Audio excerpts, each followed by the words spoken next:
Natuna ini adalah Indonesia. Pemerintah Indonesia telah menyetujui rencana pengembangan lapangan minyak dan gas di wilayah kerja tuna di Laut Natuna Utara. Langkah ini mengabaikan protes Tiongkok yang pada 2021 lalu sempat meminta Indonesia menghentikan aktivitas pengeboran migas di wilayah tersebut. Sejumlah blok migas yang berada di perairan Natuna merupakan wilayah yang diklaim oleh Tiongkok sebagai wilayah mereka berdasarkan 9 garis putus atau 9 dash line. Langkah ini kembali memicu reaksi Tiongkok. Kapal penjaga pantai Tiongkok terdeteksi lalu lalang di sekitar ladang gas blok tuna di Laut Natuna sejak 30 Desember lalu. Tak lama setelah Indonesia dan Vietnam menyepakati batas ZEE. Jadi kalau mereka menangkap ikan atau melaksanakan eksplorasi ataupun eksploitasi sumber daya laut, itu yang dilarang. Itu harus seizin dengan pemerintah Indonesia. Ya, kalau dia hanya lalu lintas, lalu lalang, itu diperbolehkan. Berdasarkan Konvensi PBB tentang Hukum Laut, UNCLOS, wilayah ujung selatan Laut Cina Selatan adalah wilayah zona ekonomi eksklusif Indonesia yang diberi nama Laut Natuna Utara.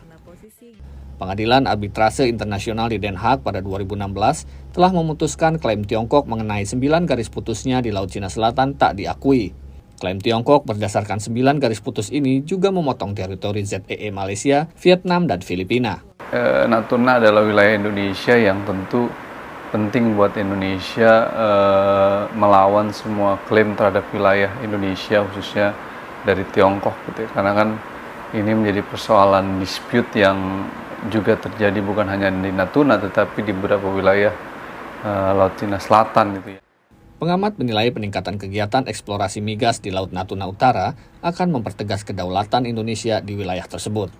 Pengeboran gas di wilayah Natuna oleh Indonesia adalah bentuk nyata bahwa Natuna bagian dari wilayah Indonesia.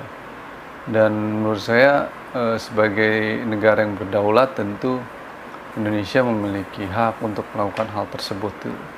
Kalau kemudian menimbulkan terjadinya resistensi oleh Tiongkok terhadap wilayah tersebut, menurut saya itu harus dihadapi dengan sikap yang tegas oleh Indonesia. Sepanjang batas wilayah itu menjadi bagian dari wilayah teritorial Indonesia.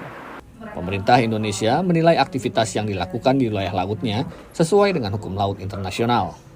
Terkait aktivitas Indonesia di wilayah laut nasionalnya di bawah di wilayah landas kontinen dan lain-lain, kita berangkat dari hak yang ketentukan berdasarkan hukum laut internasional, dan posisi Indonesia kita tidak pernah berubah bahwa dia tidak memiliki masalah disputes dengan negara manapun yang mengklaim wilayah di Laut Cina Selatan. Namun, jika Tiongkok terus bersikap agresif di wilayah Laut Natuna Utara, pengamat menilai Indonesia harus bisa bersikap lebih tegas dan perlu meningkatkan kapasitas kekuatan Angkatan Laut di wilayah Natuna sebagai langkah antisipasi.